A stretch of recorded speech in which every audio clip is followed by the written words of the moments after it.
Ok, Euh, d'accord, merci. Euh, Frère Mackenzie, vous pouvez prier, s'il vous plaît, pour nous? D'accord. Euh, Seigneur notre Dieu, nous te bénissons en ce moment.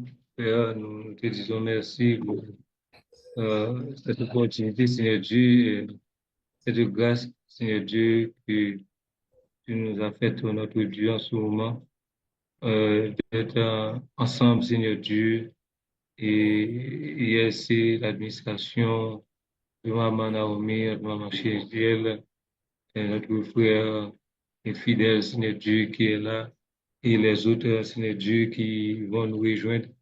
Et nous te demandons, Seigneur Dieu, de nous aider vraiment à avancer, et surtout notre Maman Naomi, Seigneur Dieu, qui a la direction, Seigneur Dieu, et des instituts, Seigneur, et vraiment nous avançons pour ta gloire. Et nous te disons merci, Seigneur Dieu, nous te demandons d'être avec nous en ce moment. Et tout ce que nous allons discuter, Seigneur Dieu, juste ce que maman et Naomi a, Seigneur Dieu, et pour faire avancer, Seigneur, et nous te demandons, Seigneur Dieu, ton esprit, que ton esprit soit avec nous, soit parmi nous, Seigneur Dieu, soit en nous. Nous te disons merci encore, Seigneur Dieu. Nous sentons que tu es là, Seigneur Dieu. Et nous te disons merci. Merci Amen. encore, au nom de Jésus. Hmm. Amen. Amen. Merci, Seigneur. Merci, Frère Mackenzie. Bonjour, Sœur Esther, Pasteur David. C'est bizarre que Maman Sarah ne soit pas là. Et le frère Bernie aussi. Frère Mackenzie, vous avez des nouvelles du frère Bernie? Et oui, on se parle, mais pas trop souvent. Ok, Et, je suis surprise qu'il ne soit pas là. Ok. Merci d'être là. On va commencer. Donc, on avait envoyé le matériel avant. Est-ce que vous avez lu et est-ce que vous avez des questions? et- on a lu, bon, et on voit que vous avez charpenté là, et Hmm. cette vision-là, donc on pense que, et au fur et à mesure, on va rentrer là-dedans. Et Mhm. une question pour le moment. Je vois que c'est Mhm. toujours la même vision. Et Mhm. ISC, et que vous avez l'habitude de partager avec nous. Et vous avez restructuré ça dans ces deux documents. Et, Mhm. et j'apprécie beaucoup. Ok. Et je vous remercie. Et Ben, c'est- merci à vous. c'est- Maman Chéliel, vous avez des questions? oui, j'aurais une question. Ok. C'est par rapport où vous avez écrit leader et gestionnaire. Oui. Et à un moment, vous avez demandé est-ce qu'on est leader ou gestionnaire? Hmm. En fait, je voulais comprendre. Donc, comme vous dites, c'est complémentaire. Les deux sont complémentaires.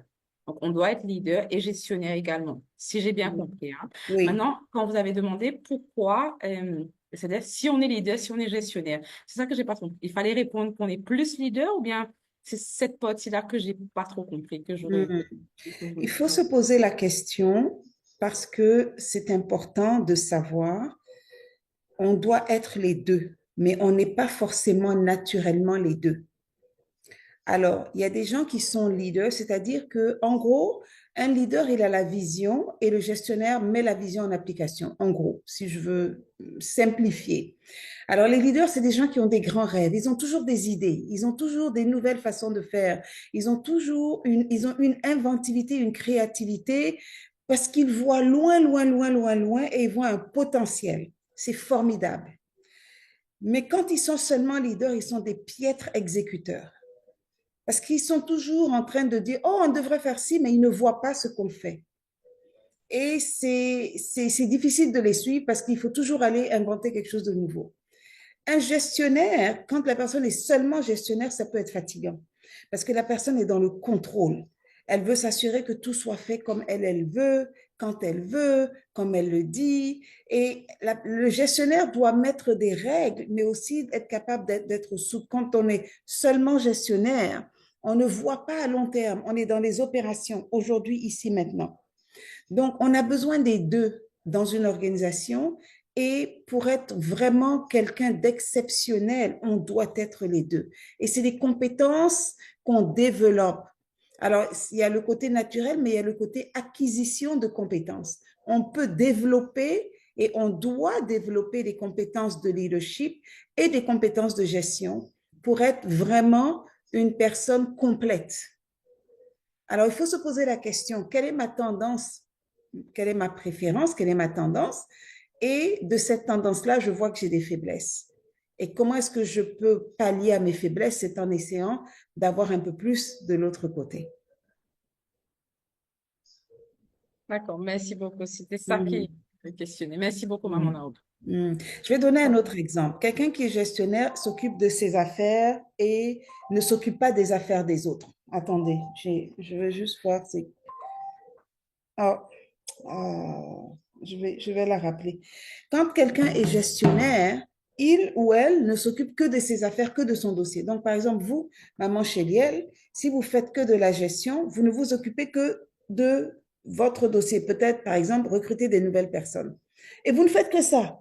Ce que Pasteur David fait, vous ne cherchez même pas à savoir. Et ce que le frère Mackenzie fait, vous ne cherchez pas à savoir parce que vous êtes dans vos opérations à vous et à vous seul. Quand on est leader, on a une vision plus élargie et on sait que en connectant avec d'autres dirigeants, on va aller vers des sources d'informations qui vont nous être utiles pour que nous devenions utiles à ces autres personnes et nous pouvons bâtir des alliances avec ces personnes pour que ces personnes nous soient utiles. Vous voyez, c'est un autre exemple de l'exercice de leadership ou de la gestion. Donc, quelqu'un qui est seulement leader, c'est quelqu'un qui serait, comme on appelle, un social butterfly, donc un papillon social. Il est dans toutes les connexions, partout, il s'occupe des affaires de tout le monde, mais lui-même, ses affaires, on ne voit pas. Il n'avance pas, il n'y a pas de résultat de son côté, mais il s'occupe de ce que tout le monde fait. Ce n'est pas nécessaire non plus. Ce n'est pas productif. Il faut être capable de comprendre ses responsabilités, de livrer son mandat, de démontrer des résultats concrets tout en collaborant avec les autres, en respectant ce que les autres font, en honorant ce que les autres font et en s'occupant de nos affaires. On fait les deux. D'accord. Alors, est-ce qu'il y a d'autres questions? Bonjour, Pasteur David, Maman Sarah. Est-ce qu'il y a d'autres questions? Non. J'aimerais parler du caractère. Oh, Pasteur David. OK. Oui, Je allez-y. suis dans le bus, il y a beaucoup de bruit. Permettez que dans 15 minutes que j'arrive, là, je vais pas. Ouf, on n'a pas compris ce que vous avez dit. Vous pouvez l'écrire dans le chat, Pasteur David, parce qu'on n'a pas compris. Je disais qu'il y a beaucoup de bruit, là, je suis dans le bus. Je peux me donner 10 minutes. OK, vous êtes dans le bus. OK. Merci. Allez-y, Maman Esther. Moi, la préoccupation que j'ai, c'est au niveau du schéma. Au niveau du schéma où le jugement est au centre. En fait, il y a Oui, deux flèches. oui. Je voulais savoir si ces mots qui sont autour Hmm. sont des conséquences des jugements, ou Hmm. bien on a le côté positif et le côté négatif des jugements. Hmm. Excellent, c'est une excellente question. Alors, ce dessin-là, je veux donner toute la reconnaissance au Ivy Business School qui m'a formée sur le leadership. Et ce dessin-là est au centre de l'exercice de mon leadership et celui qui est avant aussi au niveau des compétences. Donc, je vais vous parler des deux. Alors, le premier au niveau des compétences, page 7, je pense, ce sont les compétences attendues des leaders au niveau de la fonction publique fédérale du Canada.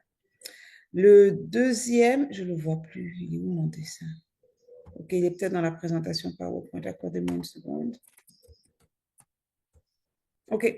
Avant de vous parler du schéma avec le jugement au centre, je vais commencer par la diapositive. Maman Chélia, c'est la diapositive 5. Je vais peut-être partager mon écran. Maman Chélia, est-ce que j'ai l'autorisation de partager mon écran? Oui, Share je vous screen. prie, Yes. OK. So let me share my screen. OK. J'ai parlé anglais pendant une semaine à Washington. Alors, je veux parler de ça d'abord parce que c'est très, très, très important de comprendre. Les compétences ne sont que le résultat de quelque chose. Donc, si on a l'arbre, ici on a les racines, on a le tronc et les compétences. Donc, d'habitude, on ne voit pas les racines, mais on sait qu'elles sont là. Et je voulais vraiment me baser sur la parole de Dieu parce que ce ne sont pas des choses qu'on invente pour demander aux gens d'être parfaits. La parole de Dieu nous dit que si les prémices sont saines, la masse l'est aussi. Si la racine est sainte, les branches le sont aussi. Il y a un autre verset qui dit, c'est à leurs fruits qu'on les reconnaîtra, et ça, c'est les compétences. Donc, au départ, le caractère, c'est-à-dire les valeurs, les pensées, les connaissances, ce qui est important pour nous, ce caractère-là va forger la personne que nous sommes et la façon dont nous allons faire notre travail. Et c'est ça l'engagement. C'est la façon dont nous sommes déterminés à faire ce que l'on nous demande de faire. On est engagé parce qu'on a des valeurs profondes qui nous ancrent dans une façon de nous comporter et le résultat de ça, ce sont les compétences que l'on démontre. Une compétence, c'est un ensemble de connaissances, d'expériences, de qualité, de préférences qui démontrent qu'on est capable de faire quelque chose. En gros, la définition. Donc, si je vais au schéma dont maman parle, celui-ci, c'est un schéma qui nous démontre, c'est ça les fruits en fait. Donc, pour répondre à votre question, maman Esther, le jugement est le résultat, la combinaison de tout ça. Il n'y a pas de négatif ou de positif, il n'y a pas de négatif. Je vais prendre un exemple. Je vais vous prendre un exemple. J'ai lancé un appel assez sévère dans le groupe orientation parce que je trouve que les gens sont là, ils traînent, ils perdent leur temps et c'est une mauvaise image pour nous. Donc, j'ai lancé l'appel et j'ai dit le 29, on ferme tout et on élimine. Vous avez pris la responsabilité, je vais commencer par la responsabilité, je vais aller autour. Vous avez pris la responsabilité de mettre en œuvre ce que j'ai demandé. Vous êtes approprié ça. Vous avez commencé à communiquer avec les étudiants, vous avez donné des directives, vous avez envoyé des étudiants par-ci, là où il fallait qu'ils aillent. Vous avez eu le courage de dire aux gens quoi faire, quoi ne pas faire. Et vous avez eu vous étiez inspiré. Quand on parle de transcendance, vous êtes inspiré parce que vous savez que ce que j'ai demandé, même si c'est sévère, c'est bon. Parce qu'il faut que l'ILC garde sa réputation d'institut de qualité. Donc, des gens qui sont là, qui n'étudient pas, ils n'ont rien à faire avec nous. Ils doivent partir ailleurs. Et de façon très dynamique, je vous voyais agir. Vous savez, moi, j'observe, hein, je ne parle peut-être pas tous les jours, mais j'observe et je sais qui travaille. Maman Esther, vous travaillez fort. Donc, je vais continuer avec vous. Et donc, vous faites preuve de dynamisme. Vous collaborez avec Pasteur Alain, vous collaborez avec le frère Bernie, vous collaborez avec le frère Mackenzie, vous collaborez avec le frère Jules, vous collaborez avec tout le monde, le frère Osé, et vous venez vous retourner dans le groupe orientation et à partir de cette collaboration-là, vous faites les choses, mais vous avez aussi un côté humain. Entre-temps, vous êtes allé chercher un nouveau collaborateur, vous avez pris une photo avec lui, vous avez mis la photo là, il y a cette connexion humaine, vous n'étiez pas obligé de faire ça. Et cette connexion humaine, le fait de présenter quelqu'un d'autre, d'honorer, ça montre votre humilité. Et en continuant avec cette humilité, vous avez l'intégrité de faire ce que j'ai demandé et de le faire le mieux possible. Et vous le faites avec calme. Je ne sais pas si des gens se sont énervés ou pas, mais moi, je vous vois toujours comme une personne calme, tempérée, et vous comprenez qu'il y a une justice. C'est-à-dire qu'il faut faire les choses de façon juste pour garder l'ordre et l'équilibre à l'ILC. Tout ça, c'est le jugement ou la sagesse. Ils ont mis judgment in English, ils ont traduit en jugement, mais s'ils avaient mieux traduit, ça aurait été sagesse. Et c'est cette sagesse-là qui fait de nous des leaders et qui sont des personnes capables d'exercer la gestion, de saisir la vision que j'ai donnée et de la mettre en œuvre tranquillement. Donc, c'est ça le jugement, c'est la sagesse, c'est de combiner tout ça. Vous ne saviez pas que vous faisiez tout ça, mais moi, je vous observais, je vous voyais faire tout ça. Parce que c'est comme ça que mon cerveau fonctionne. Et si vous voyez entre ça, ce schéma-là et le schéma, c'est dommage, je ne les ai pas mis ensemble. C'est dommage parce qu'en fait, quand j'ai appris ce schéma-là, je l'ai calqué sur le schéma des compétences que je vais partager. Vous allez voir que ce n'est pas différent en fait, c'est complémentaire. Parce que c'est le schéma que j'utilise tous les jours, il est dans ma tête. What am I doing? OK, excusez-moi. Voilà. Il est dans ma tête. Ce schéma-là, je le connais par cœur. Il est dans ma tête parce que c'est celui-là qu'on utilise pour me juger, décider si je travaille bien ou pas. Alors, je vais essayer de celui-là. Alors, ça, c'est les compétences au niveau de la fonction publique fédérale. En tant que cadre dans la fonction publique fédérale, je dois être capable de créer une vision et une stratégie. Si je reviens au groupe sensibilisation, la vision, on en a parlé avant décembre. Vous vous rappelez, Maman Esther, le pasteur Alain et moi, on devait, même si tout le monde était en vacances, nous, on avait décidé qu'on allait quand même rester là et continuer à soutenir les étudiants. Mais j'avais déjà dit, à partir depuis en novembre, décembre, que 300 c'était trop, il fallait arrêter d'accepter des nouvelles personnes et il fallait à un moment donné arriver à zéro. Ça, c'était la vision. La stratégie, c'est tout ce qu'on a fait, tout ce qu'on a mis en place grâce à votre intégrité pour diminuer de ces 300-là jusqu'à arriver à une centaine aujourd'hui. La stratégie finale, on a dit 2 semaines. Si vous n'avez pas fini, vous partez d'ici. Vision, stratégie. Mobiliser les personnes, c'est-à-dire je vous ai demandé votre collaboration. Vous faites partie de l'équipe. Vous, pasteur Alain, frère Osé, frère Bernie, et vous avez mis ça en œuvre depuis le mois de novembre, décembre, on a continué jusqu'à aujourd'hui. On va finir avec cette histoire de gens qui sont là, qui n'étudient pas. Donc, j'ai pu vous transmettre cette vision, j'ai pu vous transmettre la stratégie et vous avez commencé et continué à faire le travail. Entre-temps, il y a d'autres personnes qui se sont ajoutées. Maman Chéliel fait partie des collaborateurs avec lesquels vous travaillez parce que vous respectez ce qu'elle dit.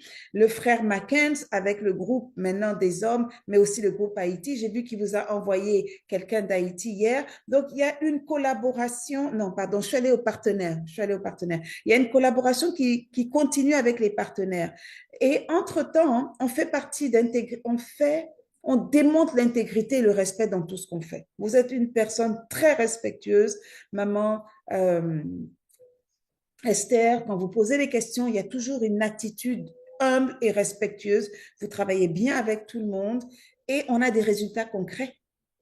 Moi, c'est ça, j'ai besoin de résultats, mais les résultats ne peuvent pas venir sans le reste.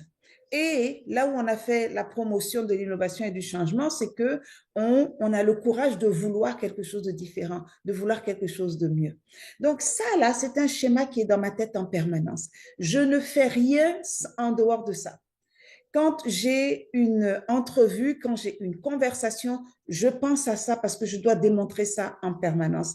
Et donc, moi, j'ai ces deux-là ensemble. Et quand je regarde vision et stratégie, je retourne dans le cercle de Ivy Business School. Je prends 2 ou 3 choses qui ressemblent à la vision et à la stratégie et j'ai les 2 schémas en parallèle. Et je vous invite à explorer ces 2 schémas. Je vous ai mis un lien ici en bas, le profil de compétences de la fonction publique du Canada. Si vous y allez, je vais cliquer parce que je vous invite vraiment, c'est public. Ici, toute l'information est publique. Si vous y allez, voyez, par exemple, moi, je travaille au niveau, je suis directrice, mais je fonctionne au niveau directrice générale parce que je me prépare à devenir directrice générale. Donc, si vous êtes des directeurs maintenant, des directeurs adjoints, vous devez travailler au niveau directeur-directrice. Donc, voilà la liste de tous les comportements dont vous êtes censé faire preuve. Donc, je vais cliquer ici. Voilà. Donc, en tant que directeur adjoint, directrice adjointe, je m'attends à ce que vous orientez des analyses grâce à une vaste compréhension de l'environnement. Qu'est-ce qui se passe à l'ILC? Qu'est-ce que maman Naomi veut en ce moment? De quoi elle parle? Quand elle écrit ses messages hebdomadaires, de quoi elle parle? Quand on a les réunions le mardi, de quoi elle parle? Donc, quand vous lisez l'environnement en ce moment, vous savez que ma priorité, c'est l'accréditation. Donc, frère fidèle, c'est urgent pour moi l'accréditation parce que ça veut dire que je dois tout mettre en place pour corriger une situation qui affecte des étudiants qui ne sont pas responsables du problème. Mais moi, je suis responsable de la solution. Donc, quand vous comprenez ça, vous devez savoir que ce qui m'intéresse en ce moment, c'est d'avoir votre collaboration pour qu'on avance dans la traduction, pour qu'on mette des cours à la disposition des étudiants. Vous devez pouvoir mobiliser les autres pour convertir les stratégies de mise en œuvre en objectifs concrets. Donc, encore une fois, Maman Esther, Pasteur Alain vous a délégué la responsabilité de fermer le groupe, c'est-à-dire vous allez enlever les gens. Je me propose de faire partie de votre équipe temporairement pour enlever les gens avec vous et je m'attends à ce que vous me disiez qui ne pas enlever ou bien on enlève tout le monde et vous remettez les personnes que vous devez remettre. Je m'attends à ce que vous fournissiez de l'expertise et des idées pour appuyer le développement de stratégies organisationnelles. Ce que j'ai fait ce matin, j'ai laissé un message vocal en disant qu'est-ce qu'on fait, comment on le fait. Pasteur Alain a réagi, puis là on attend que vous réagissiez. Je ne sais pas, je ne suis pas retournée dans l'application, j'ai fait une sieste entre-temps. Communique clairement avec conviction. Quand on s'exprime, moi quand je m'exprime clairement. Je n'ai pas de doute. Pourquoi? Parce que j'ai réfléchi à ce que j'allais dire. Et avant d'ouvrir la bouche, j'ai consulté, j'ai analysé, je suis allée voir. J'ai passé ma semaine, même si j'étais à Washington, je rentrais. Je n'ai pas participé à la réunion du mardi, Maman Chéliel, comme je vous l'avais dit, parce qu'on était ensemble tout le temps. Mais par exemple, quand on se déplaçait en autocar, les uns avec les autres, je prenais un moment donné, je regardais un petit peu ce qui se passait. Les gens me disent, mais pourquoi tu as 3 cellulaires? Je dis, ben, j'ai mon cellulaire personnel, j'ai mon cellulaire du travail et j'ai mon cellulaire de l'ILC. Et ça, c'est important pour moi, l'ILC. J'aurais préféré faire l'ILC à temps plein et mon travail du gouvernement comme bénévole, mais bon. Donc, je réfléchis, je suis convaincue de ce que je dois faire et quand je m'exprime, c'est clair. Quand j'étais petite, mon père me disait, ce qui se conçoit bien s'énonce clairement et les mots pour le dire viennent aisément. J'ai grandi avec ça. Je crois que c'est Rabelais ou je ne sais plus qui avait dit ça. Et finalement, mettre en œuvre des stratégies qui concordent avec les priorités organisationnelles, qui améliorent les résultats on dirait, pour l'ILC. Donc, quand j'étais gestionnaire, je vivais selon ça. Maintenant que je suis directrice, je vis selon ça. Donc, au lieu de juste regarder, au lieu de juste orienter, j'interprète le contexte. J'identifie les incidences des grands enjeux dans l'environnement. Comme je disais à Maman Chéliel tout à l'heure, le fait que moi, je sois allée à Washington cette semaine, c'est un moment historique. Parce que ce que Trump fait a un impact sur mon travail tous les jours. Il ne le sait pas, mais il a un plus grand impact négatif sur son peuple à lui. Et si je n'avais pas été aux États-Unis, rencontrer les parlementaires, les employés fédéraux de Trump, je n'aurais pas su à quel point mon rôle est important ici au Canada et à quel point son rôle est important là-bas. Donc, vous voyez, en tant que directrice, je travaille à ce niveau-ci. Donc, Maman Chéliel, en tant que chef d'entreprise, je vous invite à travailler au niveau directrice générale. Donc, essayez de maîtriser le niveau directeur pendant 3 mois, parce que c'est peut-être nouveau. Essayez de maîtriser ça. Puis vous et moi, on a nos conversations. Et aspirez à démontrer vos compétences, excusez-moi, aspirez à démontrer vos compétences au niveau directrice générale. Parce que si vous aspirez à plus, vous devenez plus. Maman Esther, j'espère que j'ai répondu à votre question. C'était un peu long comme réponse, mais c'était une question très profonde. Est-ce que j'ai répondu? Est-ce qu'il y a des sous-questions?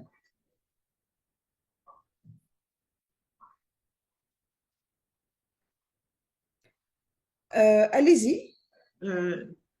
Merci, maman Nomi. C'est maintenant clair. C'est sûrement la traduction. Parce que jugement, je voyais ça autrement. Maintenant, en discutant, je comprends mieux. Merci encore pour tout ce que vous avez dit sur ma personne. Parfois, Mm. quand on fait des choses, on ne peut pas se juger soi-même. Je suis Mm. très émue. Et Mm. je vous ai déjà répondu et je vous ai donné aussi les noms des étudiants qui OK, seront concernés. merci. Je vais m'en occuper plus tard. Merci beaucoup. Question? Alors, maman, Génial, allez-y.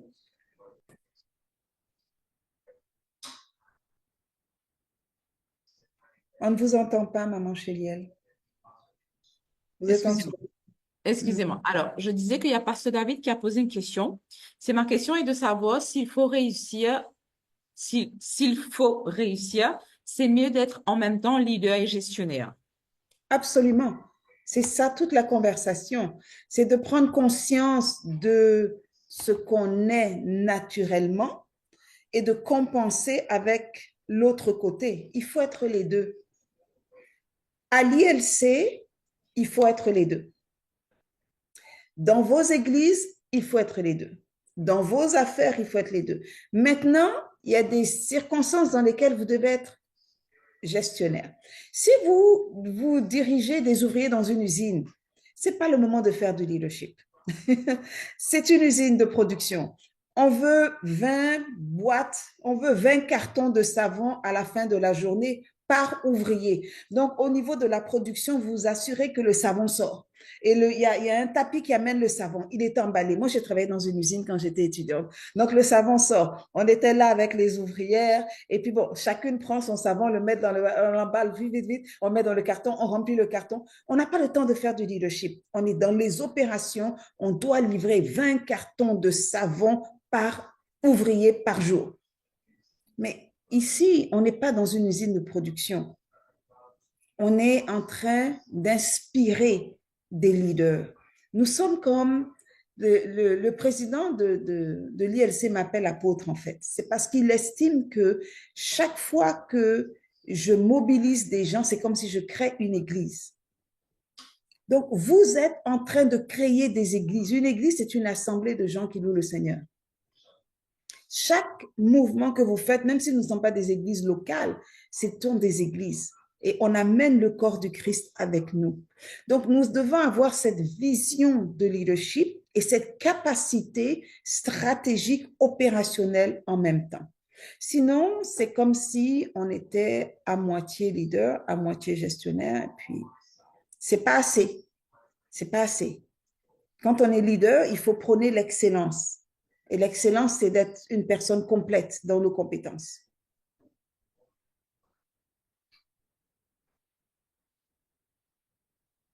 J'espère que j'ai répondu à la question de Pasteur David.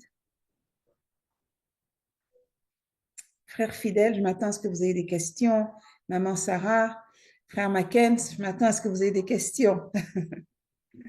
Alors, je suis là, oui, j'essaie de regarder encore le document parce que c'est tellement intéressant et donc je prépare quand même, je prépare pour poser des questions. Donc, attendez, OK. je vais continuer à lire parce que c'est vraiment intéressant, c'est profond. Donc, quand il y a quelque chose qui est profond, donc il faut aller en profondeur. Mhm. Poser des Mhm. questions. D'accord, d'accord. Je pense que ça arrive, ça arrive. Mhm. Merci. D'accord. Prenez le temps de lire Oui, et de vraiment absorber à oui. votre rythme cette Mhm. information-là. Je suis disponible. Vous pouvez me poser Oui, les questions merci, quand vous merci, voulez. merci. Shalom, Shalom, shalom Maman maman, Sarah. shalom à tous les frères et sœurs. Je suis Shalom. vraiment contente ce soir d'assister à cette réunion. C'est une première. J'attendais de pied ferme parce que quand j'ai eu le document, c'était comme du chinois pour moi. Je comprenais pas. C'était des Mhm. concepts nouveaux. Je comprenais rien. Deux Mhm. choses seulement m'intéressaient. C'était euh, comment faire pour comprendre réellement et me l'approprier. C'est Mhm. ça. Donc, à votre explication, Mhm. surtout à la question de la sœur Esther et à la Mhm. deuxième question du frère David, j'ai compris et je suis Mhm. bénie. Je suis Amen. vraiment bénie et Mhm. je vais reprendre encore et voir si vraiment j'ai maîtrisé. Mhm. Voilà. Donc, je me demandais, Hmm. gestionnaire, c'est quoi? Bon, moi, j'ai trois, c'est-à-dire les techniques de gestion, mais je ne connais pas ces concepts-là. J'ai vu que les Hmm. choses ont vraiment évolué, vraiment évolué. Alors, c'est nouveau pour moi. Je vais prendre le temps de reprendre. Voilà. Et Hmm. je suis bénie par tout ce que j'entends. Ça me fait du bien. Et je Hmm. vous remercie parce que vous avez eu le temps de concevoir cela. C'est un grand travail. Merci, maman. Ça me fait plaisir.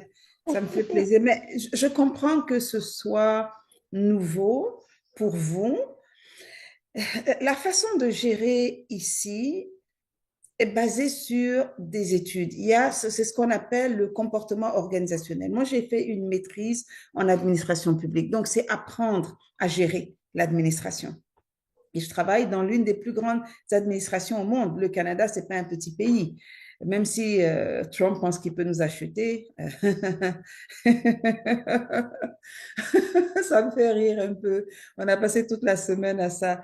Donc, c'est un pays souverain et c'est un grand pays avec il y a beaucoup de philosophes et beaucoup de professeurs canadiens qui ont vraiment influencé l'administration publique. La différence entre moi et Maman Chéliel, c'est que je ne le fais pas pour de l'argent. Maman Chéliel, elle a un but, c'est d'être lucrative, c'est de faire de l'argent. Et c'est bon, ce n'est pas mauvais, c'est juste que c'est des mandats différents. Mais c'est essentiel que Maman Chéliel réussisse avec excellence pour atteindre son objectif de, oui, aider les gens. En contrepartie, c'est de l'argent. Nous, l'argent est là parce que les gens payent leurs taxes et on utilise l'argent pour les servir. Donc, c'est juste des objectifs différents. Mais le concept de comportement organisationnel, c'est ce qui a poussé des chercheurs, des philosophes, des professeurs à comprendre l'être humain. Comment est-ce que l'être humain fonctionne? Qu'est-ce qui le motive? Qu'est-ce qui le décourage? Qu'est-ce qui le pousse? Qu'est-ce qui lui fait plaisir? Qu'est-ce qui l'irrite? Qu'est-ce qui l'énerve? Et quand on comprend tout ça, on développe des théories. Alors, il y a des théories du management, des théories de la gestion. Pour moi, maintenant, ça fait partie de ma personne parce que ça fait des années que j'apprends ces choses et que je vis, que je travaille dans ces choses-là. Donc, ça me fait plaisir de les mettre à votre disposition parce qu'il y a quand même un manque dans la formation qu'on donne à l'ILC.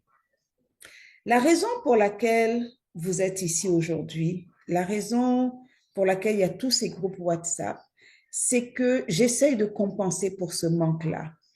La formation qu'on vous donne, c'est une formation en ligne. Elle est théorique. Il n'y a pas de stage. Comment est-ce que vous allez exercer le leadership si vous ne faites pas un stage?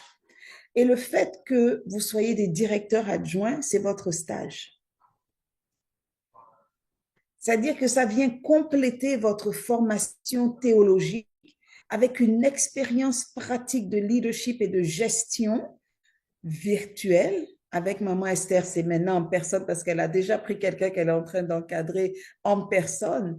Mais ça vous donne une expérience concrète parce que demain, quand le Seigneur va vous appeler là où vous êtes à faire certaines choses dans son église, vous serez prêt. Le côté théologie, c'est bien, c'est formidable. Le côté administration que je vous offre est bien parce que ça vient compléter la formation théologique. Moi, le Seigneur a fait le contraire. Il m'a formé d'abord en administration. J'étais d'abord physiothérapeute et j'étais travailleur autonome en France. Donc, je devais gérer mes affaires, je devais gérer mes revenus, je devais gérer mes relations avec la sécurité sociale qui devait me payer, je devais gérer mes patients, je devais gérer les médecins. J'ai appris la coordination. Quand je suis arrivée au Canada, on me dit, oh non, tu ne peux pas travailler ici comme physiothérapeute, on ne reconnaît pas tes diplômes. Je dis, OK, bien, je m'en fous. Qu'est-ce que je peux apprendre d'autre? Moi, je ne me décourage pas, je ne me décourage jamais. Qu'est-ce que je peux apprendre d'autre? Mettez une montagne devant moi, je vais me l'escalader, je vais tourner autour, je vais faire un trou dedans, mais je vais avancer. Donc, qu'est-ce que je peux apprendre d'autre? J'ai fait des tests et j'ai vu que j'avais vraiment des dons, des qualités pour l'administration. Je dis, OK, on y allait. Donc, j'ai commencé, je suis allée faire des petits diplômes par-ci, par-là, des petits certificats par-ci, par-là, pour tranquillement, pas vite, apprendre les concepts de l'administration, parce que moi, je faisais le côté médical, hein, physiothérapie, kinésithérapeute, et tranquillement, pas vite, j'ai transféré mes compétences, parce que en tant que thérapeute, je voyais les patients, je faisais une évaluation de la situation des patients, je développais un plan de traitement, je mettais le plan de traitement en œuvre et je faisais une évaluation. Mais dans l'administration, c'est exactement ce que je fais. Quand j'ai commencé à l'ILC, j'ai fait une analyse de la situation. Je dis, wow, OK, voilà le problème. J'ai créé un plan d'action que je suis encore en train de mettre en œuvre. Même si chaque année, j'ai un nouveau thème, il y a quand même une vision que j'ai eue depuis le départ et que je suis encore en train de mettre en œuvre. Et au fur et à mesure, j'agrandis l'équipe. Je partage ma connaissance pour, comme on dit, empower plus de personnes. Donc, vous, au-delà de ce que vous faites dans votre quotidien, vous avez cette formation additionnelle qui vous permet de briller dans l'équipe de l'ILC et j'évalue au fur et à mesure ce qui se passe et je réajuste au fur et à mesure de ce qui se passe. Donc, c'est un stage. Je ne vous l'ai jamais dit, excusez-moi. Vous êtes en stage et ce n'est pas un stage que vous avez cherché, c'est un stage que le Seigneur vous a offert pour compléter la formation théologique avec du leadership concret. Sans leadership, on ne fait rien. On bavarde beaucoup. Et sans gestion, on ne réalise rien. On est dans les rêves. Vous devez être les deux, un leader et un gestionnaire. Donc, Maman Sarah, c'est bien d'être évangéliste, mais quelle est la stratégie d'évangélisation? Sur quoi vous allez mettre l'accent quand vous allez évangéliser? Un autre exemple, quand je suis arrivée, donc pour essayer d'analyser la situation, j'ai commencé à faire des sondages et je voulais savoir où étaient les étudiants de l'ILC. La plupart étaient au Congo, au Cameroun et en Haïti. Moi, j'étais au Canada. Je dis, wow, ma vie vient de changer. Et après ça, j'ai vu qu'il y avait très peu de femmes. Je dis, mais c'est un scandale. Je me suis offusquée. Pasteur David me connaît pour mes colères saintes. Je dis, non, mais c'est pas vrai. Il faut qu'on aille chercher les femmes où elles sont. Non seulement elles ont le devoir, elles ont le droit, mais elles ont le devoir de servir. Donc, j'ai mis en place une campagne de recrutement de femmes. Et avec mon assistante Emerald, j'ai cherché les photos, j'ai cherché les versets et on a commencé à bombarder Facebook avec des images de femmes et des versets de femmes. Et là, tout à coup, soudain, brusquement, le nombre des femmes a augmenté. Comment je le sais? Parce que j'ai continué à faire des sondages. Les sondages me permettent de prendre le pouls et de savoir si j'atteins mes résultats. Et je vois que non seulement le nombre de femmes augmente, mais on a un ministère des femmes que Maman Chéliel a commencé, que Maman Sarah est en train de continuer. Donc, Maman Sarah, je vous pose la question, quelle est votre vision pour les femmes de l'ILC? Je m'attends à ce que vous veniez me dire, voilà ma vision, voilà ma stratégie et voilà avec qui je vais m'associer pour que cette vision soit réelle et voilà comment je vais surveiller, comment je vais mettre en pratique ma stratégie, comment je vais surveiller que ma stratégie est bien en train d'être mise en pratique, comment je vais m'ajuster au fur et à mesure parce que cette vision doit être atteinte d'ici, vous allez me donner une date. Moi, j'ai ma date, je ne vous la donne pas. Mais vous devez me donner une date. Je m'attends à ça. Donc, je m'attends à ce leadership et à cette stratégie qui est la gestion de chacun d'entre vous, frères fidèles. Je m'attends à votre vision. Quelle est votre vision pour l'ILC? Est-ce que vous avez une vision claire que, par exemple, tous les cours en français sont excellents? Est-ce que vous avez des chiffres par année? OK, en 2025, on va livrer 5 nouveaux cours parce que tout ce que vous faites, je l'ai fait.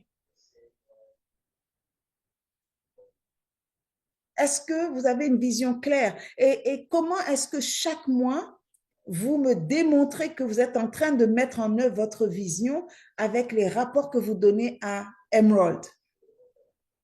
C'est ça, la mesure du progrès. Chaque mois, on doit évoluer. On n'est pas là pour perdre notre temps.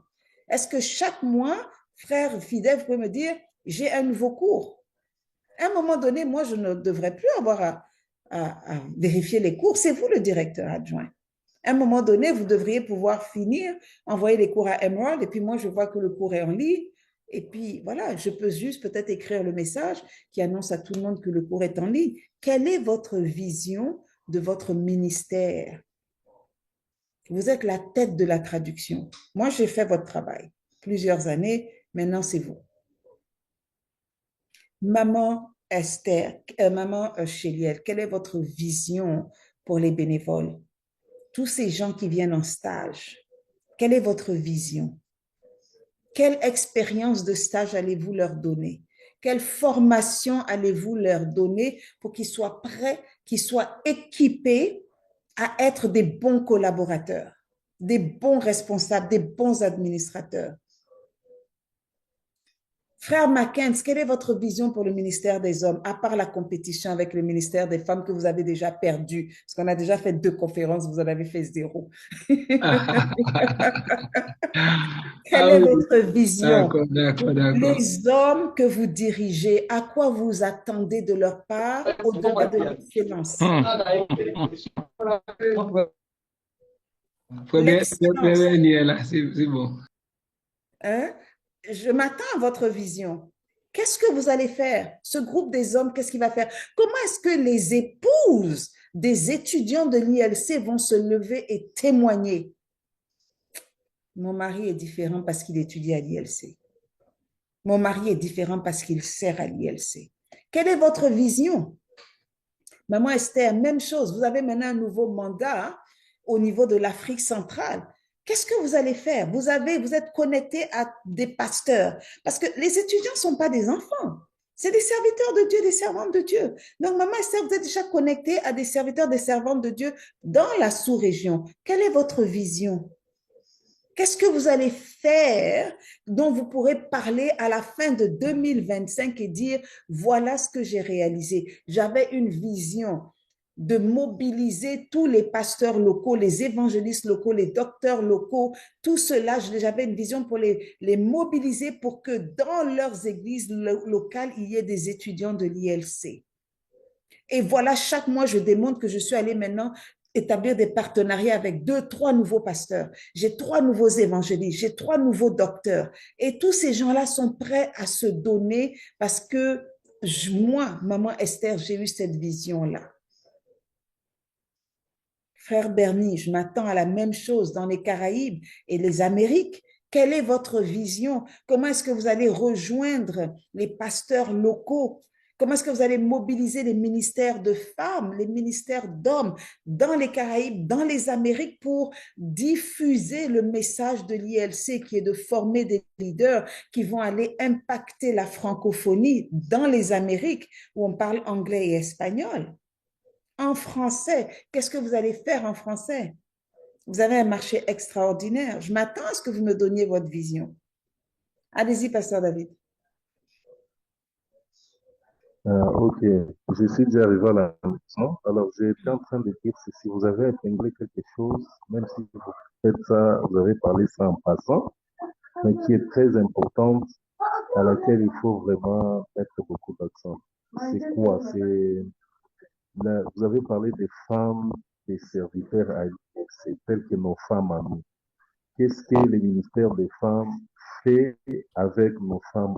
Vous n'allez pas les sensibiliser, les amener aussi à apprendre parce qu'elles sont là, elles nous voient et quand on fait toutes ces choses là-bas, et ben, bien sûr qu'elles nous soutiennent de pouvoir aller en avant. Mais est-ce que vous pouvez aussi les ignorer comme ça? Soit il faudra aussi les interpeller parce que nous pouvons aussi les forcer, et plutôt pas les forcer, leur dire de pouvoir aussi participer vraiment à ce ministère là-bas. À partir déjà de vous pouvez commencer à... C'est tout ça que vous pouvez... Écoutez, moi je pense que le rôle de l'homme dans son foyer, c'est un rôle de leader. Quelle est votre vision pour votre épouse? Quelle est votre vision pour vos enfants? Est-ce que vous en avez une par rapport à l'exercice du ministère? Et si vous en avez une, pourquoi est-ce que votre femme n'est pas encore inscrite à l'ILC? Qu'elle soit compétente en technologie de l'information ou pas, qu'elle maîtrise l'Internet ou pas, Vous, en tant que leader, vous pouvez la former. Vous avez pris Fondation chrétienne 1 et 2. Qu'est-ce qui vous empêche de créer un compte en son nom, de la guider pour suivre cette formation-là, qu'elle acquiert les connaissances, qu'elle réussisse Fondation chrétienne 1 et 2, que le Seigneur plante en elle le désir de continuer et qu'elle continue ses études. Et même si elle s'arrêtait à Fondation chrétienne 1 et 2, c'est déjà une réalisation. C'est à vous de définir la vision pour votre famille. Nous, on est là pour vous soutenir. Et le frère Mackenzie, qui est là pour le ministère des hommes, va développer cette vision-là pour que chacun des hommes qui étudient à l'ILC, parce que frère Mackenzie, vous n'allez pas vous arrêter simplement aux responsables. Hein? Moi, ce n'est pas ça ma vision pour vous. Je m'attends à ce que le ministère des hommes touche tous les étudiants de sexe masculin. Maman Sarah, je m'attends à ce que le ministère des femmes touche toutes les étudiantes de sexe féminin. On est au début là, on est en train de balbutier. Ma vision est grande. J'avais ça en tête, Amen. j'avais ça, mais je vois que c'est comme si tout ce que j'ai là, vous l'aviez déjà.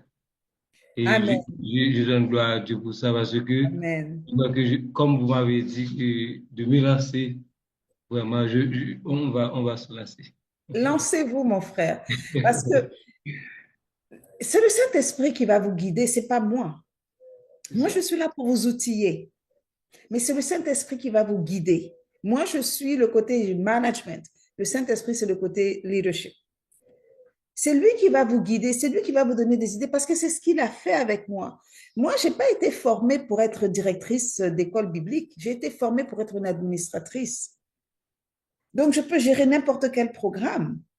Quand j'ai commencé à l'ILC, je ne savais pas par où commencer. Mais quand on m'a donné le mandat, je dis absolument oui. Me voici, Seigneur, fais ce que tu veux. Mais j'ai prié beaucoup. Je dis, mais je ne sais pas par où commencer. Je ne connaissais même pas le côté français. Et pour vous dire la vérité, je n'ai jamais fait Fondation chrétienne 1 et 2, mais je n'ai pas besoin parce que je l'ai fait en anglais. Mais je ne savais pas ce qui se passait du côté français. Et tranquillement, pas vite. Et ils étaient même un peu énervés avec moi parce qu'ils trouvaient que je ne me lançais pas comme ça pour commencer à faire des choses. Je dis, mais attendez, moi, je suis une stratégie, je suis une stratège, je réfléchis. Je ne vais pas me lever, commencer à faire. Et puis d'abord, j'ai refusé de lire les courriels. Je dis, non, attendez, moi-même, dans mon travail, j'ai une assistante qui lit mes courriels. Dans mon rôle de directrice de division à Toastmasters International, j'ai recruté une assistante, Emerald, qui lit mes courriels et qui gère le côté administratif parce que j'aime réfléchir. Je ne vais pas venir ici à l'ILC pour lire des courriels des étudiants. Non. Je dis, je vais amener ma secrétaire, elle va le faire. Et je vais vous demander d'avoir un administrateur qui va s'occuper des étudiants. Moi, je veux faire du leadership. J'avais une grande vision. Donc, on a recruté Brian. Il était en train de devenir mon beau-fils à l'époque. Maintenant, il est mon beau-fils, c'est mon doudou. Et j'avais recruté Emerald qui travaillait pour moi et maintenant l'ILC la paye. Et j'ai demandé qu'on recrute quelqu'un pour faire la traduction. J'ai dit, moi, j'ai un travail à temps plein.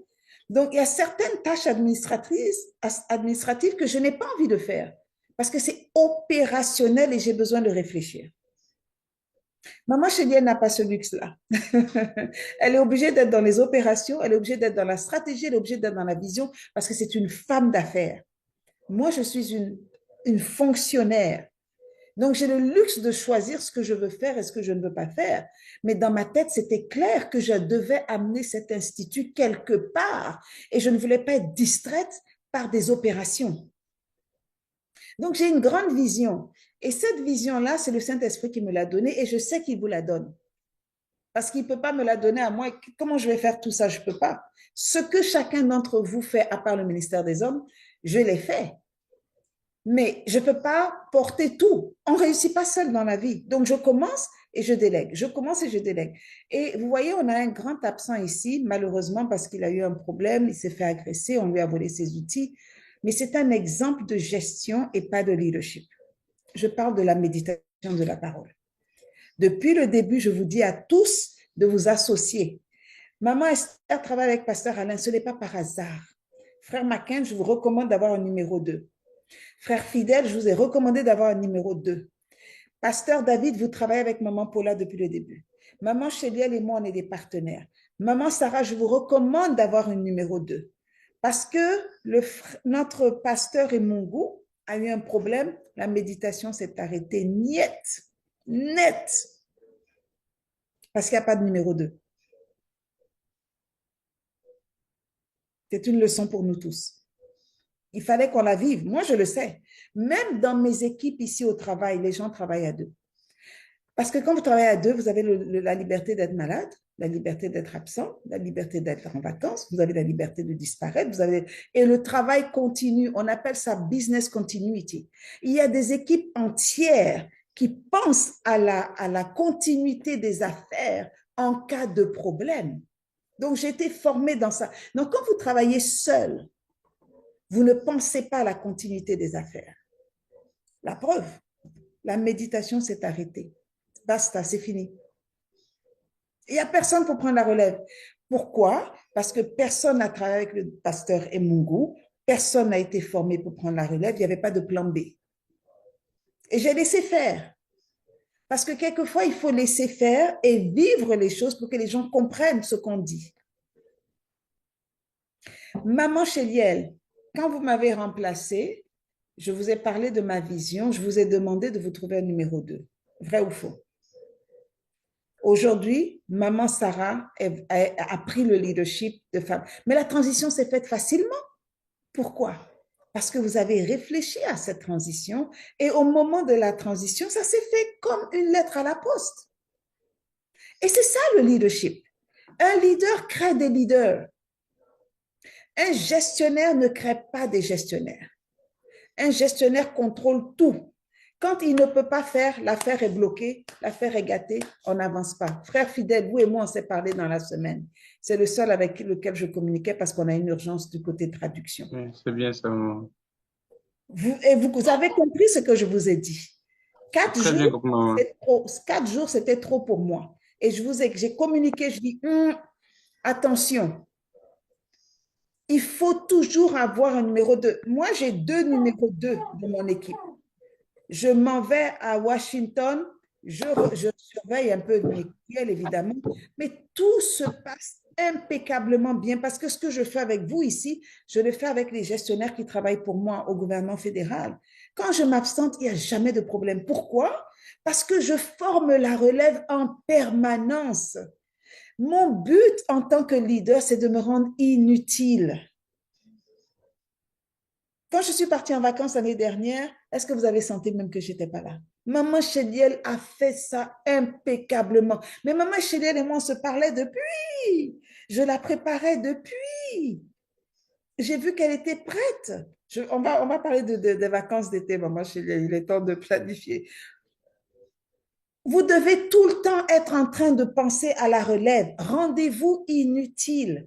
C'est ça qui est glorieux, mais c'est ça qui est humble en même temps.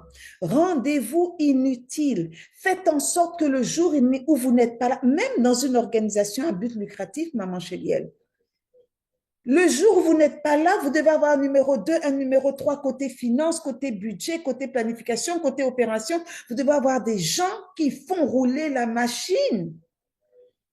Rendez-vous inutile.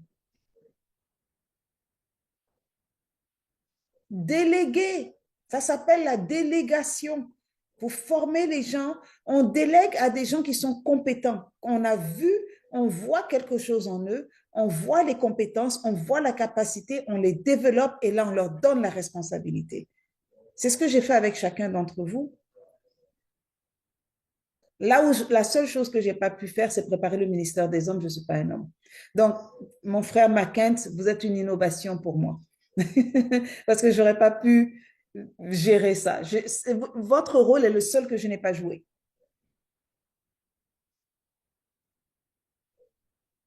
Dieu merci, je ne vais pas jouer ça. Vous allez voir, vous allez voir. Je sais que je vais être épatée. Parce que le Seigneur fait et le Seigneur fait et il va faire infiniment au-delà de ce qu'on demande et de ce qu'on pense. Ça, c'est mon papa. J'ai confiance en lui. Donc, moi, j'aime l'excellence. Vous me connaissez, je suis très exigeante. Parce que Dieu est le meilleur patron au monde. J'ai eu des patrons, j'ai eu des poubelles comme patron. Seigneur, pardonne-moi, mais j'ai eu des poubelles comme patron. Et puis, j'ai eu des gens qui m'ont inspirée. J'ai eu des gens qui m'ont prise sous leurs ailes, qui m'ont guidée, mais j'ai eu des gens, des méchantes personnes qui n'auraient jamais dû être patron de qui que ce soit. Donc, j'ai appris des deux. J'ai appris ce qu'il ne faut pas faire et ce qu'il faut faire. Et je suis exigeante. Je m'attends à de l'excellence et je ne m'excuserai pas pour ça. Je m'attends à ce que vous soyez excellent avec moi. Point à la ligne. Je ne rentre pas dans un débat par rapport à la qualité du travail auquel je m'attends de votre part. Ce n'est pas négociable pour moi. Je ne fais pas dans la médiocrité. Vous me connaissez. Et si vous ne me connaissez pas, apprenez à me connaître. Je n'aime pas la médiocrité. Je ne négocie pas la médiocrité. Les Américains aujourd'hui vivent leur choix. Ils ont préféré la médiocrité blanche à l'excellence noire. Ils sont en train de payer le prix. Ils pleurent tous les jours parce que les femmes blanches et les hommes blancs perdent leurs emplois à cause de la, on va être respectueux, à cause de la façon de penser, de la médiocrité blanche. Un voleur, un manipulateur, un criminel. C'est ça qu'ils ont choisi comme président. Aujourd'hui, ils pleurent toutes les larmes de leur corps. Moi, je ne joue pas à ce jeu-là. Je n'aime pas la médiocrité. Je vous le dis, je m'attends de l'excellence. Je suis patiente, mais je m'attends à du progrès. Aujourd'hui, maman Sarah, vous me dites que, bon, au début, c'est un peu bizarre, vous ne comprenez pas, mais dans 1 mois, dans 2 mois, dans 6 mois, je m'attends à ce que vous guidiez les femmes, comme moi, je suis en train de vous guider aujourd'hui. Je m'attends au progrès, point à la ligne. On ne peut pas rester pareil. Si le Saint-Esprit nous guide, vous ne devez pas rester pareil. Chaque semaine, vous devez progresser. Chaque semaine, vous devez évoluer. Chaque semaine, vous devez grandir. C'est à ça que je m'attends. Oui, maman. Allez-y. Oui, maman. Oui, maman, j'ai compris beaucoup de choses. J'ai pris beaucoup de notes et Merci. par l'esprit, je crois que d'ici à là, ça va changer, ça va progresser. Ça va aller. Je le sais. Parce que mon papa va faire, par sa puissance qui agit en vous, infiniment au-delà de tout ce que vous demandez et pensez. Je sais. Mon papa, c'est mon papa. Je le connais. Il me connaît. Il vous connaît. Donc, je n'ai aucun doute. Merci, maman. Et je dois vous préciser, je dois simplement vous préciser ma vision. C'est une vision d'excellence. Donc, quand Emerald se plaint que vous ne répondez pas, ce n'est pas de l'excellence. Quand Emerald vous envoie des demandes de rapport mensuels que vous ne répondez pas, et d'ailleurs, je vais la mettre en contact avec vous, maman Esther, frère Tidiane, qui n'est pas là, frère Fidèle, vous êtes déjà en contact, mais je m'attends à ce que le minimum de réponses que vous donnez à Emerald, c'est moi qui ai recruté Emerald. Avant même qu'elle ne travaille à l'ILC, c'est moi qui ai demandé à la présidente de l'ILC de la payer. Mais on est ensemble depuis 2018-2019. C'est comme une fille pour moi. Et donc, quand vous ne lui répondez pas, vous ne me respectez pas. Quand elle doit vous supplier pour avoir vos rapports, vous m'insultez.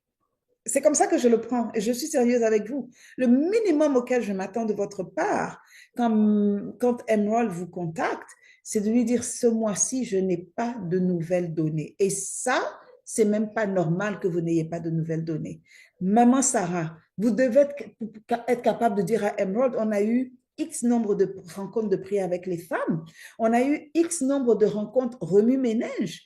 Il y a un minimum que vous devez avoir fait, dont on peut parler dans le rapport semi-annuel et dans le rapport annuel.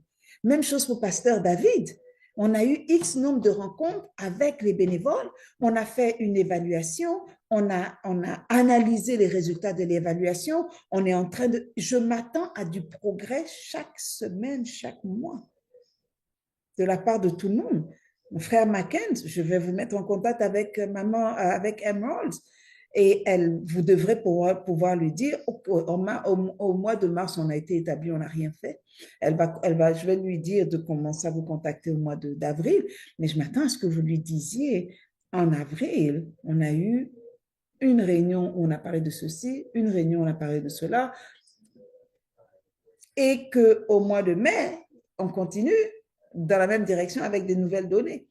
Juin, juillet, etc. Parce que je fournis 2 rapports à ma patronne, la VP. Certains d'entre vous l'ont vu. Et elle fournit ça au conseil d'administration là-bas, au président, tous les mois. Et je tiens à ce qu'on parle bien des francophones. Surtout que moi, je suis au Canada, eux sont aux États-Unis, là, et on a une petite concurrence, là. Alors, il y a des commentaires. S'il vous plaît, maman. Oui, S'il je vous vous plaît, écoute. maman.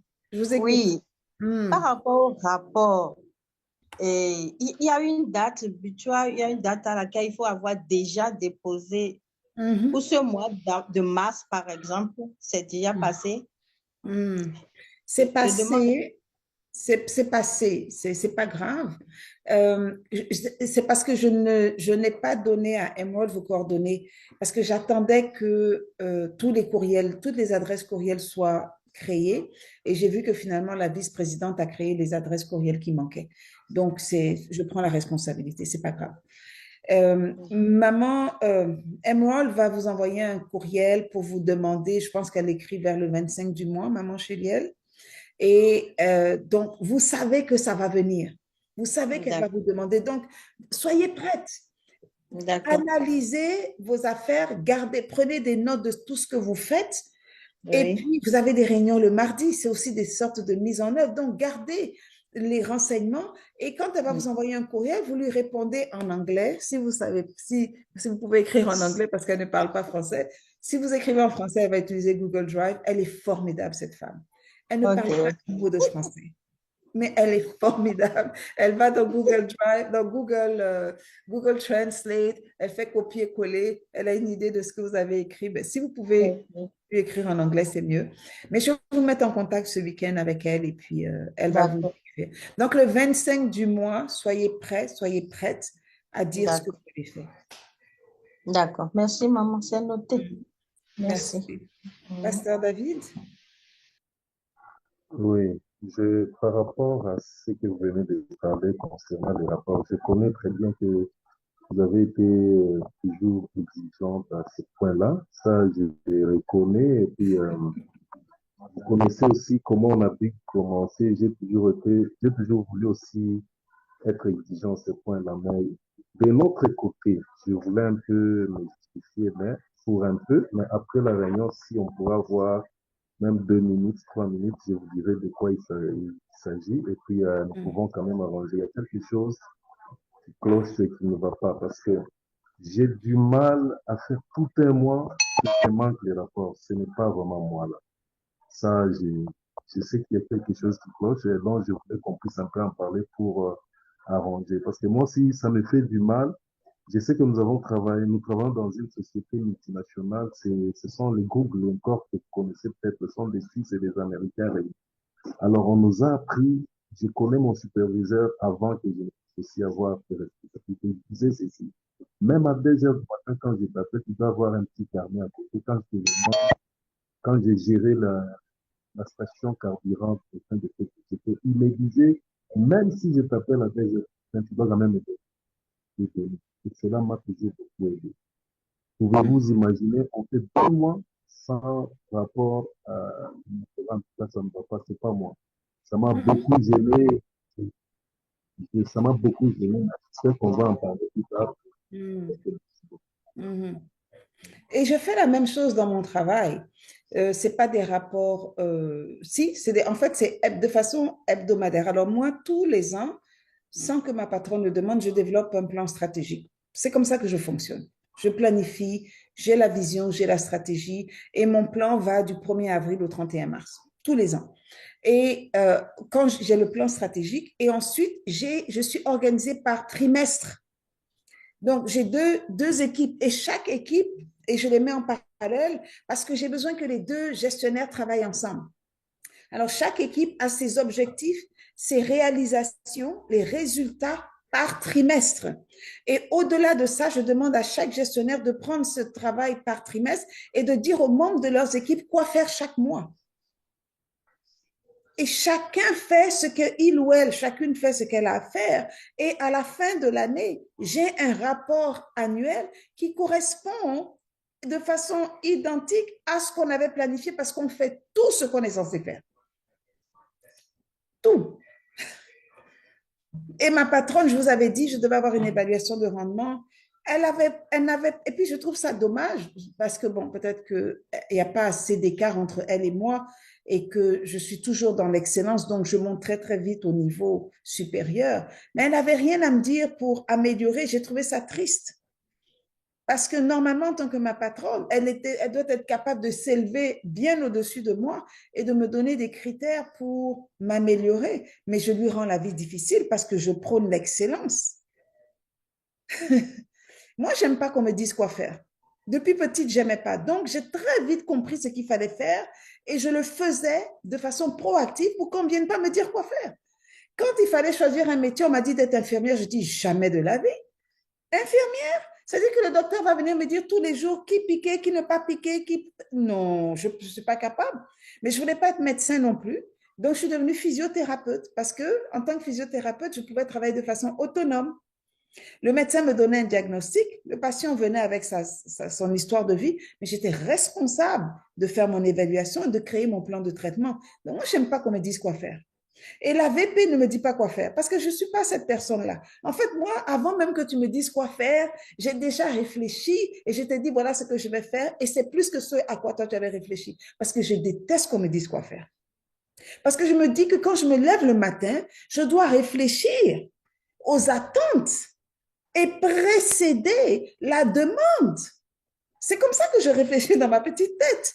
Donc, le temps que quelqu'un se réveille pour dire, oh Naomi, est-ce que tu as fait? Mais oui, ben voilà, c'est fait. Il y a longtemps qu'on a fini de faire ça. Voilà, mesdames, voilà, monsieur. Je suis là pour servir. Donc, je dois tous les jours me demander, Seigneur, qui je peux aider aujourd'hui? Comment je peux aider la personne? Comment je peux ajouter de la valeur à la vie de quelqu'un? Et je m'attends à ce que vous fassiez la même chose. Ne me demandez pas à moi quelle est votre vision, comment vous devez créer votre vision. Demandez au Saint-Esprit. Moi, je suis là pour vous outiller. Je veux être utile à votre vie. Mais ce n'est pas à moi de vous dire quoi faire dans le sens de la vision. Non, c'est le Saint-Esprit parce que ce n'est pas mon œuvre, c'est son œuvre. Et quand il vous aura donné la vision, moi, je suis là pour vous aider pour la stratégie. Je vous donne les conseils, je vous donne les outils, je suis prête à vous donner tout ce qui est en moi, je veux vous donner 100% de ce que j'ai. Mais la vision doit venir du Saint-Esprit et ça, c'est dans la prière, le jeûne et la méditation. Et vous allez être surpris, mais je suppose que vous le vivez déjà, mais moi, je dis, waouh, les idées que le Saint-Esprit me donne, jamais je n'aurais pu penser à ça. Je sais que ça vient de lui. Et ma patronne n'avait rien à me dire pour évaluer. Elle me dit simplement, oh, ben tu sais, ton équipe dit que tu es très exigeante. Peut-être que tu devrais redéfinir ta notion de l'excellence. Je lui ai dit oui, par hypocrisie, par respect, mais non, absolument pas. Non, je ne vais pas redéfinir l'excellence. L'excellence, c'est l'excellence. Point. Maintenant, il y a des choses qui ne doivent pas être parfaites, mais ce n'est pas vrai qu'un dossier qui est passé par moi va être plein de fautes d'orthographe, plein de fautes de grammaire, plein de fautes de ponctuation et monter au sous-ministre, jamais de la vie. Non, non, non, ce n'est pas une option. Donc, je vais avoir une conversation avec mon équipe pour dire, bon, je sais que vous me trouvez exigeante. Est-ce qu'il y a des dossiers pour lesquels vous ne voulez pas que je sois exigeante? Donc, ça, c'est peut-être des dossiers qui s'arrêtent à moi. Mais si ça monte au-dessus de moi parce que je vais être jugée sur ce dossier-là, non, ça va être excellent. Mais on va avoir la conversation quand même. Mais je ne vais pas accepter la médiocrité. Au nom de quoi? Mon Dieu est excellent. Non. Alors, vous savez que je suis exigeante, mais je suis juste, je ne suis pas méchante. Je veux juste ce que je veux, c'est qu'on brille tous ensemble. Vous voyez, vous vous rappelez la rencontre qu'on a eue avec le président, il était épaté. Et ce n'est pas que je me glorifie qu'il soit épaté, mais je me dis, waouh, mon papa a fait du groupe français ce à quoi personne ne s'attendait.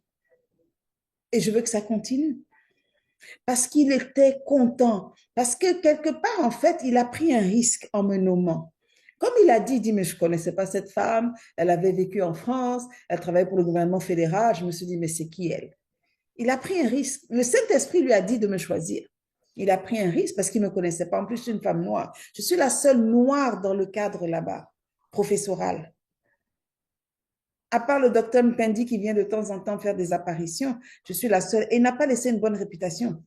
Donc, je suis arrivée, il fallait, c'est pas que je devais relever la réputation, mais moi, j'avais ma vision de l'excellence.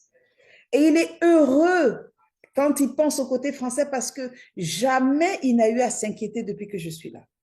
Au début, oui, parce qu'il trouvait que j'étais un peu trop lente, mais je devais réfléchir. Et j'ai bien réfléchi par la puissance du Saint-Esprit. Et quand je leur ai présenté mon plan, ils ont été rassurés.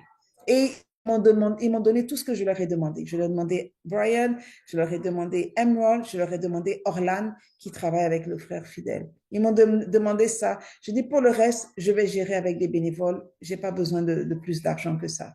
Donc, j'ai un mini budget. Les autres directeurs internationaux sont payés. Au début, ils m'ont proposé de me payer. J'ai dit non, moi, je ne veux pas avoir de problème avec les taxes américaines. Ça ne m'intéresse pas. C'est ma dîme. Je donne la dîme de mon temps. Je donne la dîme de mon argent. Je donne la dîme de mon temps. Je donne la dîme de l'argent que Dieu me donne. Je donne la dîme du temps que Dieu me donne. Je dis, je ne veux pas être payé. Je le fais pour le Seigneur. Je ne veux pas être payé. Et je vais recruter des gens qui ne vont pas demander d'argent, qui vont le faire pour le Seigneur. Et on va faire du travail excellent. Et c'est ce que le Seigneur est en train de faire. Et il fait infiniment au-delà de ce que j'ai pensé ou demandé. Ça, c'est mon témoignage. Systématiquement. Gloire à Dieu, gloire à Dieu, gloire à Dieu. Amen. Merci Seigneur. Amen, amen, amen. Soyez bénie, maman Naomi. Amen. C'est une Merci, inspiration, frère. franchement. Amen. Ouais, maman Naomi, je sens que vous avez, comme si vous avez une dette là. Une dette? Avec... Dieu. Et nous, là, alors, les sites français, c'est comme une dette pour vous envers Dieu que vous voulez payer. Oui, oui.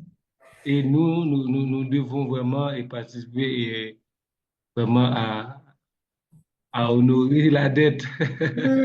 Ah, en tout cas, je lui dois des... Je dois tout au Seigneur, effectivement. Honorons la dette ensemble. Oui, c'est ça. Et, honorons la dette ensemble. Il est bon, notre papa est bon. Vous savez, les Et témoignages nous, là. en vous aidant là, et nous allons nous-mêmes payer aussi, et parce que nous avons aussi notre dette. Chacun. Amen. Amen. On lui Parce doit que tout. la IRC, c'est une façon de payer à Dieu aussi. Allez-y, maman Sarah.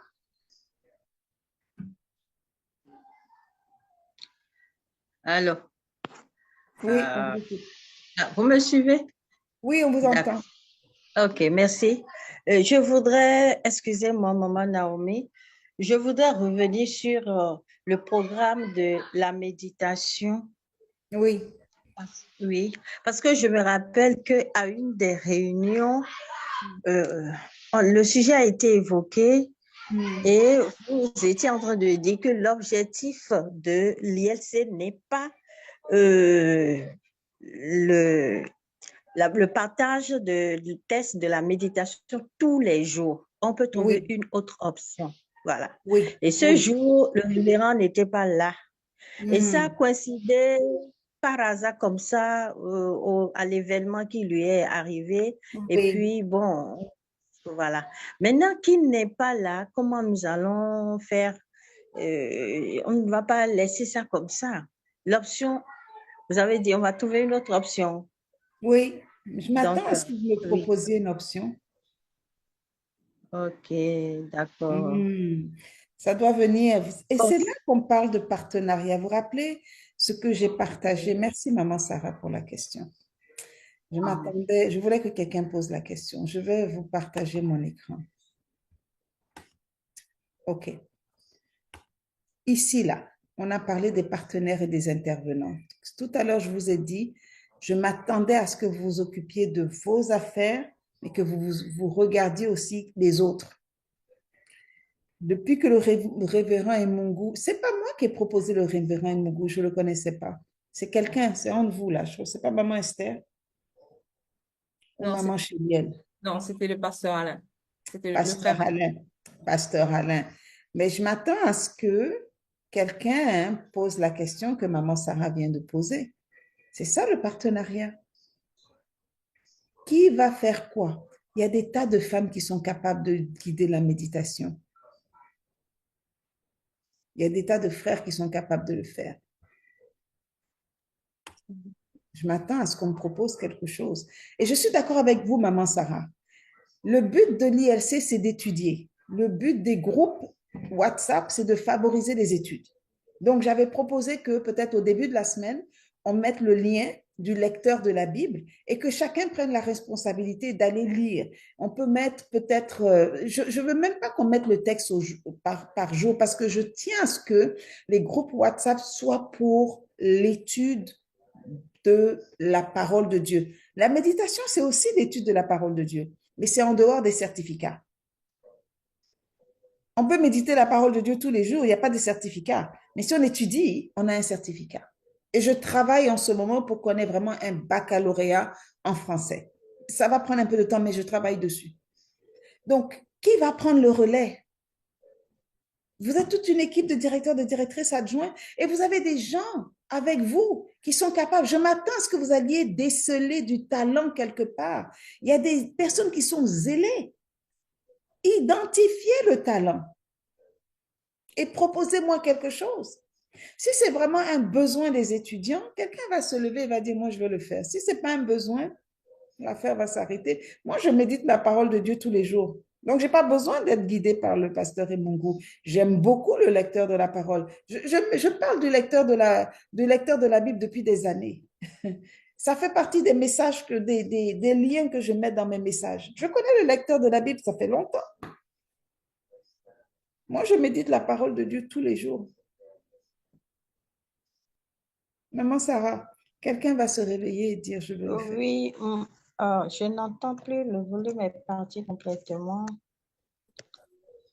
Allô, maman? Oui, on vous entend. Oui, bon, je ne sais pas si la sœur Esther est là. La sœur Esther avait aussi, pendant le temps où le révérend était là, elle avait l'habitude de poster les jours où le révérend ne postait pas. Et je pense que nous allons nous entendre, la sœur Esther et moi, et nous allons vous proposer quelque chose. Je ne sais pas si elle est là et si elle est d'accord avec moi. Elle est là. Allez-y, collaborez et proposez-moi quelque chose. Donc, nous allons vous proposer quelque chose d'ici avant le mardi, par la grâce de Dieu. Amen. Merci. Les femmes déterminées. D'ici mardi, vous aurez une solution. Amen. Amen. Merci, maman. Amen. Alors, j'ai une idée là. Oui? Oui, pour la méditation, vraiment. Et la sœur Esther m'a envoyé un lien. Et avec le lien, c'est automatique. Et une fois qu'on a le lien, et puis quel que soit le jour, ça ne monte pas la peine de reprendre. Exact. Le lien et ça modifie automatiquement. Oui. Donc, moi, avec le lien, moi, j'ai le lien moi-même. Et j'ai vraiment mis ça dans les deux groupes d'Haïti. J'ai travaillé. Et bon, il est vrai que je ne motive pas les gens à chaque fois d'aller sur le lien, mais le lien est sur les deux groupes. Donc, je vais seulement peut-être remettre ça et puis pour dire que c'est automatique, pas la peine d'afficher à chaque fois, ils ont le lien, donc ils peuvent, pardon, et continuer à méditer. Mais Exact. je pense que la méditation, ça, à le pasteur Emungu, et il va plus loin que ça, parce qu'il prend des rendez-vous. Donc, il prend des rendez-vous avec nous, des rencontres. Donc, et pour méditer ensemble, je pense que ça, il faut vraiment reconstituer ça. Ou bien, je ne sais pas si lui, il va déléguer d'autres personnes, comme vous avez dit là, et d'avoir des seconds avec lui et pour l'aider, alors pour aider ce ministère à avancer. Moi, je ne vais pas vraiment me proposer. Et Non, ne vous proposez pas. Vous avez un grand ministère. Allez-y dans votre ministère. Je ne m'attends pas à ce que qui que ce soit qui est ici reprenne ce ministère. Je m'attends à une solution qui ne vous oblige pas à avoir 2, 3 portfolios. C'est pas nécessaire d'avoir plus de 1 ou 2 portfolios parce que vous allez vous éparpiller et les résultats ne vont pas être bons. Concentrez-vous sur une chose et faites-la bien. Peut-être une deuxième, vous soutenez quelqu'un d'autre. Mais n'allez pas reprendre les ministères des autres, ça sert à rien. On peut avoir une solution temporaire. Chacun devrait vouloir méditer la parole de Dieu. Ce qui est bon dans ce que le pasteur Emungu fait, parce que tout est écrit sur l'Internet. Si vous allez sur le lecteur de la Bible, tout est là. Vous pouvez vous poser des questions vous-même et vous pouvez aller lire le commentaire. Mais ce qui est bien avec ce que le pasteur Emungu fait, c'est qu'il y a un échange. Mais ce n'est pas le but de l'ILC. Il ne faut pas être distrait. Le but de l'ILC, c'est d'étudier, d'avoir les certificats. Le but des groupes WhatsApp, c'est d'étudier, d'avoir les certificats et un jour le bac. À côté, on doit tous méditer la parole de Dieu. Comment on peut étudier la parole de Dieu si on ne la médite pas? Étudier, c'est pour obtenir les certificats. La méditer, c'est pour grandir dans notre amour avec le Seigneur, notre relation avec le Saint-Esprit. Allez-y, maman Esther.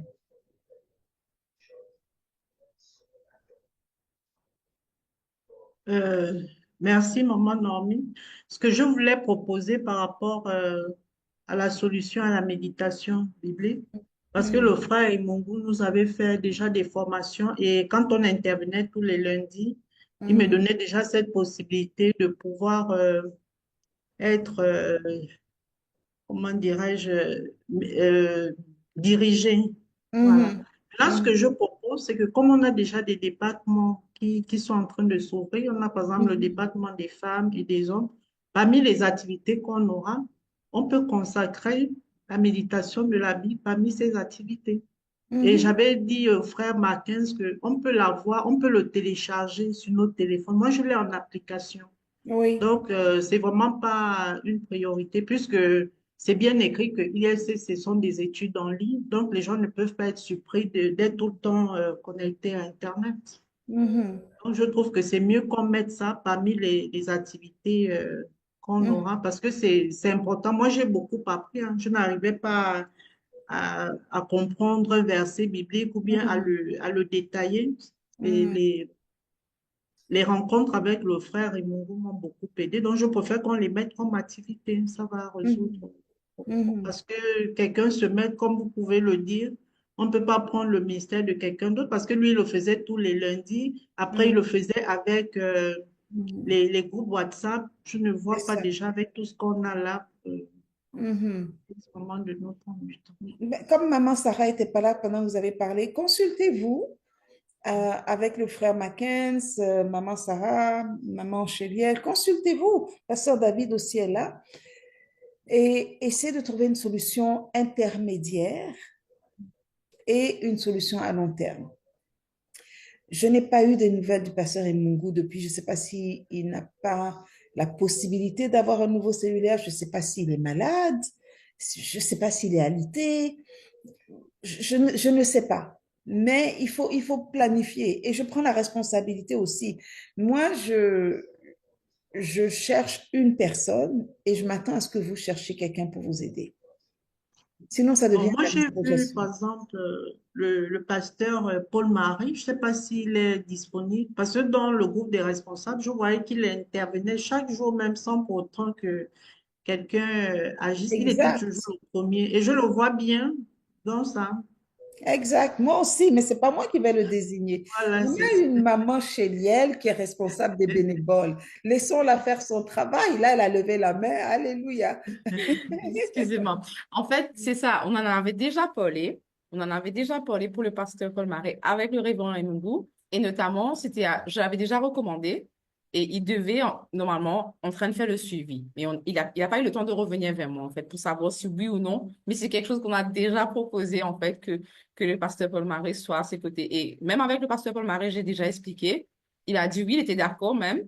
Mais après, ce qui s'est passé avec le téléphone, on n'a pas pu avoir le révérend Emungu. Voilà ce qui s'est passé, en fait. Mais effectivement, c'était le pasteur Paul Marais qui devait le soutenir pour ça, en fait. On devait aller vers ça. Alors, je vous laisse vous organiser entre vous, partenaires, et proposer une solution mardi. D'accord, d'accord. Merci. Merci beaucoup, maman. Alors, l'heure Merci avance, beaucoup, il est c'est Raphaël. 2h30. Oh, C'est une allez-y. dernière question. Mhm. Maman Naomi, Oui, j'ai une allez-y, je petite vous question. écoute. Par rapport à la gestion, et il y a une chose que j'ai compris. Donc, c'est-à-dire que vous avez dit que être dans la gestion, c'est aussi dans l'opération. Est-ce que c'est bien ça? C'est-à-dire que est-ce Oui, qu'on doit gérer d'abord et ensuite opérer, ou bien est-ce que on opère toujours, on gère toujours? C'est ça que je faites voudrais. les deux. Comme systématiquement, vous avez, vous avez le leadership, la gestion et les opérations. La gestion fait partie, les opérations font partie de la gestion. En tant que leader, vous avez une vision pour votre organisation. Vous avez des objectifs stratégiques.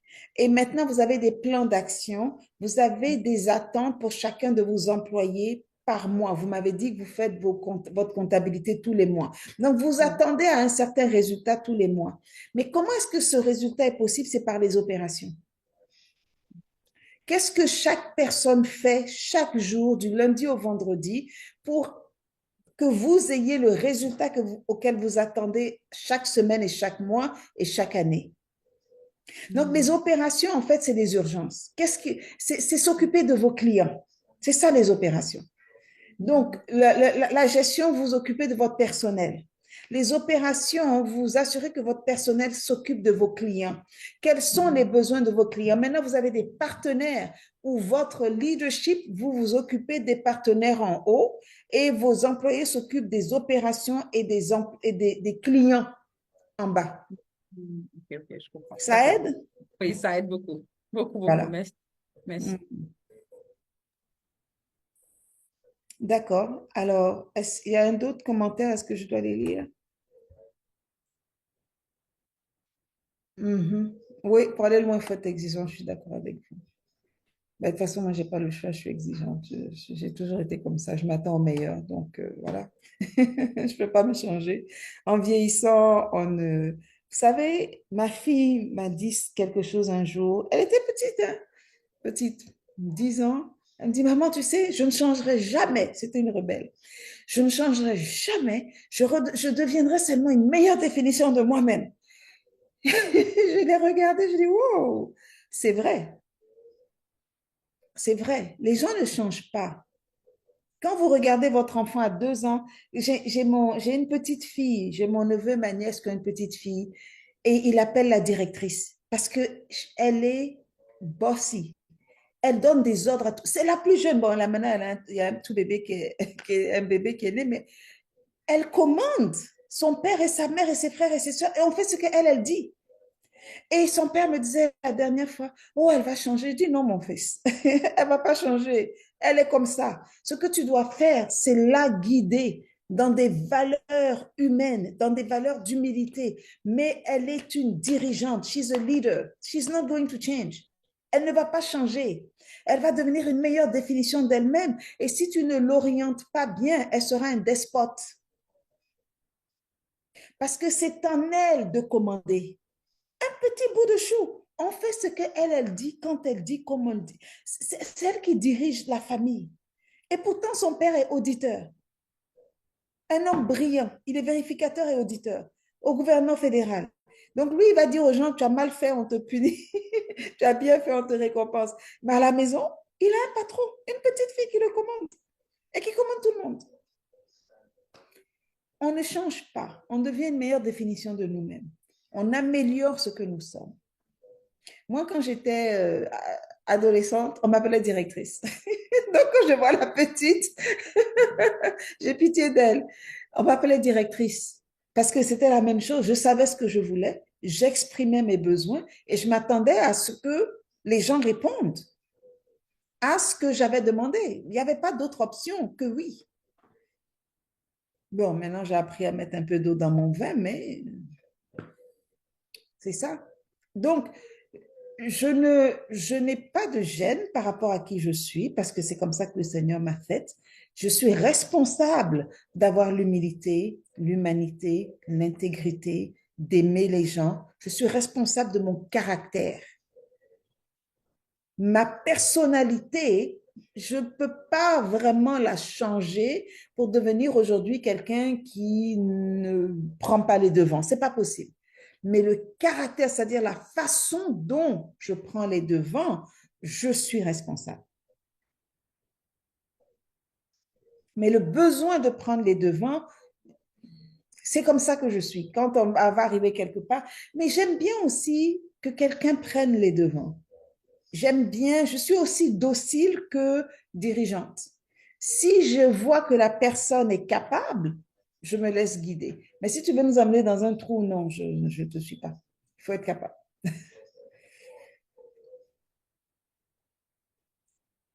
OK. Questions, commentaires?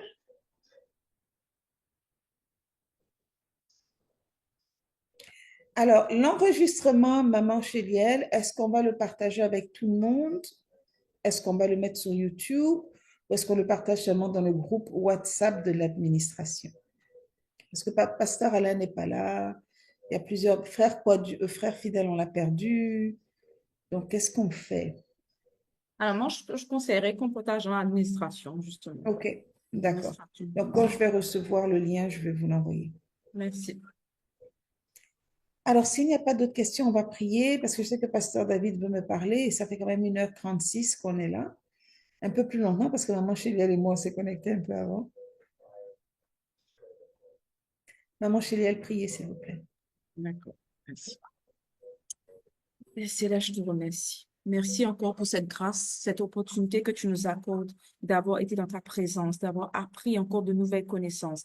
Père, permets-nous de pouvoir mettre ces connaissances en pratique afin que ton œuvre avance, Seigneur. Là où nous avons besoin encore de travailler, Seigneur, sur nous-mêmes, sur ce qu'il faut mettre en pratique, Seigneur, donne-nous la capacité, la volonté, le vouloir et le faire, Seigneur. Je te remercie pour tous ceux qui sont connectés et je te prie de bénir tous ceux qui n'ont pas pu être connectés, Seigneur, mon Dieu, Papa. Merci pour cette grâce. Bénis chacun d'entre nous et que nous puissions vraiment mettre en pratique tout ce que nous avons appris au nom puissant de Jésus.